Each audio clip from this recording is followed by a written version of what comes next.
Hey gamers, Gecko here. It's safe to say that fighting games in 2025 are doing pretty well. Tekken 8 has just started its second season with its newest character. Street Fighter 6 just released Mai, their second ever crossover character. Fatal Fury had their open beta test, and while it was a little bit rocky in some departments, it's still a very fun game. Under Night's getting new characters. Granblue's literally getting an update tomorrow, and Venom's coming. I promise, guys. Venom's coming out for Guilty Gear, definitely. But it feels like there's one thing in fighting games that everyone is waiting for. In every community, you will hear whispers of a different game.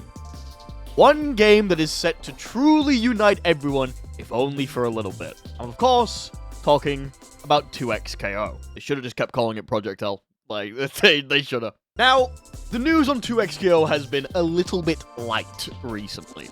It's been a whole 6 months, hell, maybe even 7, since the closed alpha test, where only some of us got to try out the game.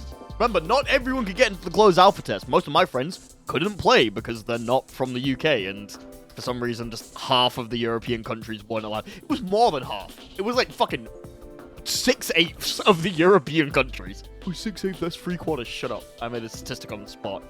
7/8. I don't give a fuck. Since then, though, the news on 2XKO has been very, very far and few between.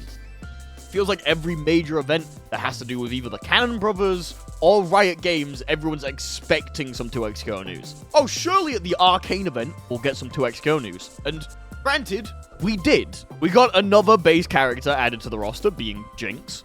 And a couple of content creators, not me, unfortunately, got to try her out at the event. But that's all the news we got.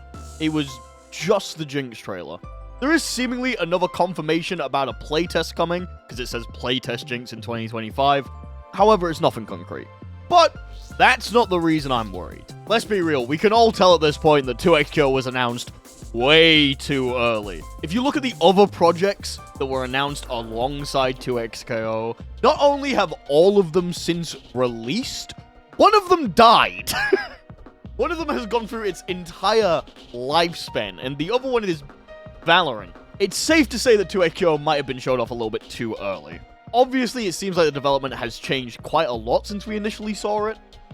And fighting games do take a long time to get perfect, so having no news is kind of common. That's not the reason I'm worried. The reason I'm worried is because of how Riot's been acting. Now, I don't play League of Legends, I hate that game, but I'm still terminally online enough to know what's happening. A new character's announced, I hear about it. A character's broken, I hear about it. A build is broken, I probably hear about it. Something happens in the esports scene, I might hear about it. Riot Games doing fucked up shit, I definitely hear about it. See, over the past year, 2 years, 3, it's been so long that I've lost track. Riot has begun to shift the way that things work in the company. There have been a lot of negative things surrounding Riot Games and their decisions as of recently. To just list off a couple, Legends of Runeterra, the card game announced alongside 2XKO, has shut down its competitive side, focusing mostly on the PvE aspects of the game. However, that's not all. Riot then, after shutting down that side of the game, took the art from the game and bundled it into a different physical card game. The general thought from the community is that Riot wasn't making enough money from Legends of Runeterra, as they actually stated in the past, and they wanted to try and make a quick buck off of the work that's already been done. So, they made a physical card game. How is that card game? I don't know. I actually didn't hear much about it. I'm not into tabletop playing games. It's not really my thing. Several leads on different projects have been fired after making amazing work. This is generally found with a lot of the League of Legends staff. There's been so many that pointing out specific examples would make this video 100 times long. But there's a good chance that your favorite character's lead designer has left the company. Probably not of their own accord either. And while I don't play League of Legends, it's not hard to see when they're doing pretty scummy things.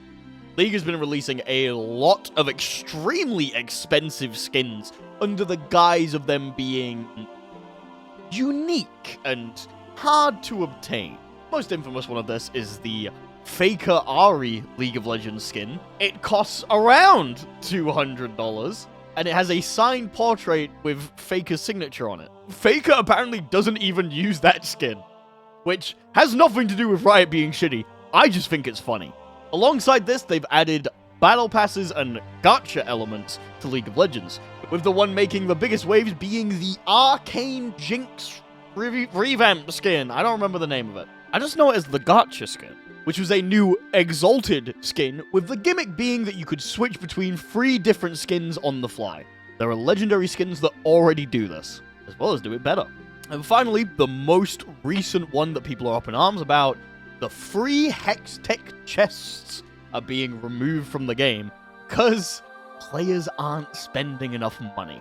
You don't know, Hextech chests, basically just like loot boxes. You get a free one every week, you get keys for playing well, and then you unlock the chest, you get a skin shard. Get enough skin shards, you can get a skin. Not the best system in the world, but considering the fact that there's literal gacha and battle passes, it doesn't seem that bad. And also, it's free. There's a YouTuber I watched ages ago called Trinomortal.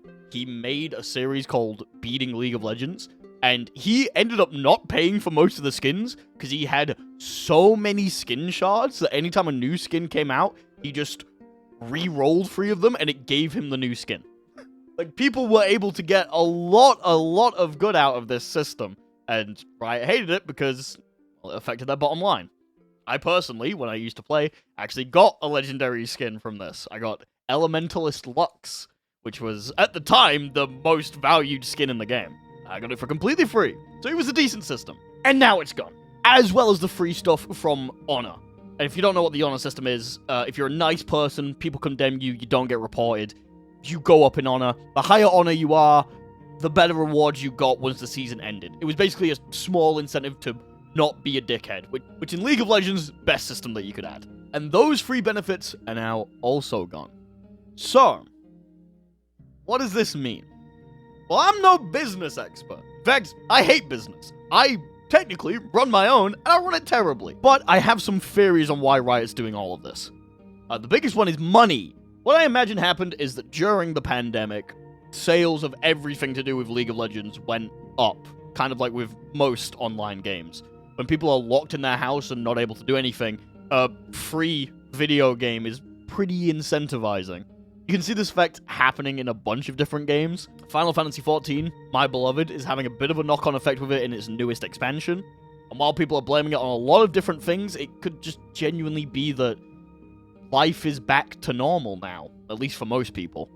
So they don't have time to play video games anymore. And because they don't have time to play video games anymore, why are they going to spend money on it? And of course, as a company in the United States of America, or well, just the world, I guess, Riot's bottom line is to make profits year upon year upon year. So when you have a breakout success in one year, then the next year you see yourself making less, you have to cut your costs in order to make more profit. Then the next year, you make less money, so you have to cut your costs more. You have to find more ways to make money. The next year, you make less.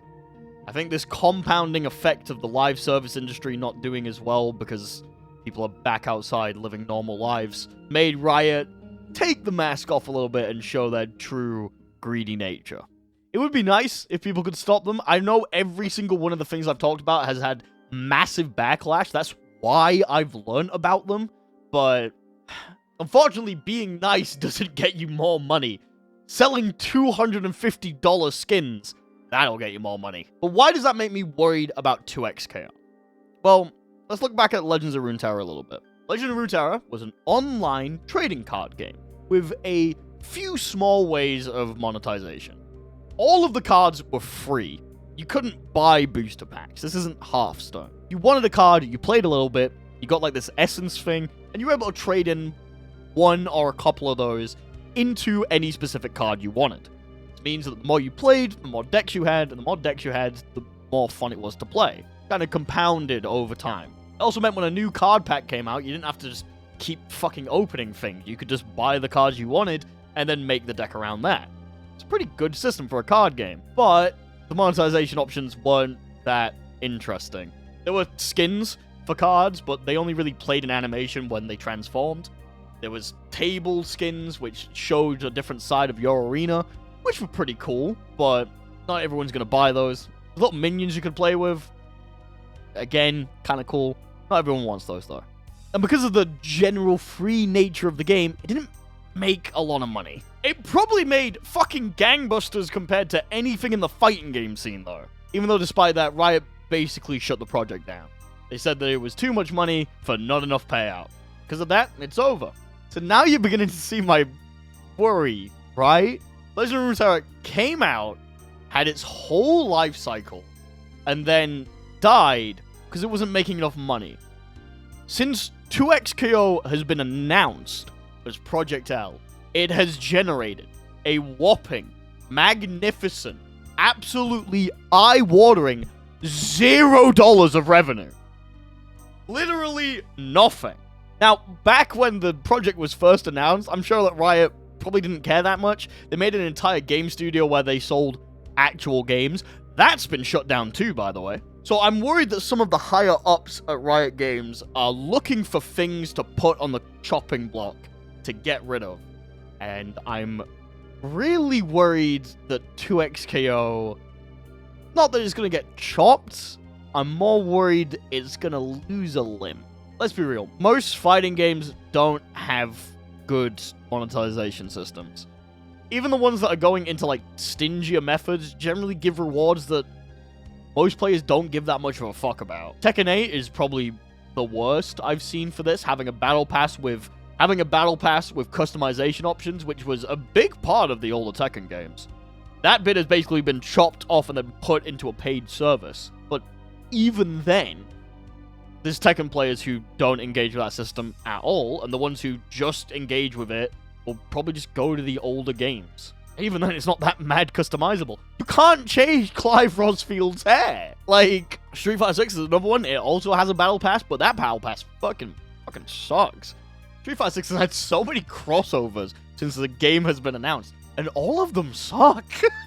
All of them are bad. The game isn't monetized well. Is it kind of hard? Capcom have said that they don't release more skins at a higher volume because the skins are hard to make. At least to a quality that they'd be happy with. Of course, though, fighting games have found other ways to monetize themselves. They still generally have the big price tag at the front, as well as having you buy separate seasons. I'm gonna have to buy Granblue season tomorrow. I'm not very happy about it. I'd rather have bought a pizza with that money. And through this and the newer, scummier stuff, they seem to have found a way to monetize themselves to an acceptable extent. Will that be enough for Riot, though? We'll see. The biggest worry I have, and it's something I've kind of talked about before, is that Riot is going to take their grubby hands and just put it into XKO and just mess around with stuff. The people who were developing the game, I believe in them 100%, 1000%. When we got to test it, the rollback was great. I didn't get to stress test it, mind you, which was really fucking annoying. But it was still fun, and it functioned. The gameplay was fluid, the combos were cool. And while I didn't quite understand a lot of things, because I don't play versus games, I had a good time. I enjoyed myself. I'm worried, though, if Riot starts taking different bits of the game and sectioning them off in order to make you pay for them, it's gonna be fucking annoying. I'm worried that a new character will come out, and they'll be absolutely busted, but they will cost about £10. I'm worried that cosmetics are gonna come out, and they're going to be kind of mid, but they're gonna be extremely exorbitantly priced, so no one wants to pay for them, apart from the fucking whales. I'm worried. Extremely worried about a lot of different stuff to do with 2XKO.